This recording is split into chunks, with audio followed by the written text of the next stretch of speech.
Esse amor aconteceu uma tarde de verão. Léo Magalhães, Porto Seguro.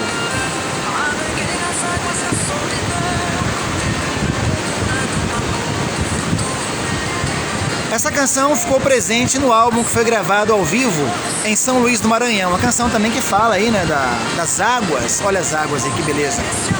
Solidão, tudo isso aí. Foi gravado no álbum em São Luís do Maranhão em 2007.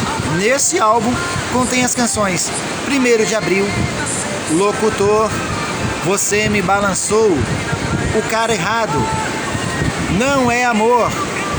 Entre elas também a canção Amores Imortais, que também foi gravada por Eduardo Costa, DJ Maluco e Aladim, Pra Cumprir Tabela, Minha Menina, A Mulher Mais Bela, Mensagem Pra Ela, Café da Manhã Sem Você, Camas Separadas, A Rocha, Meu Amor, Dou a Vida por um Beijo,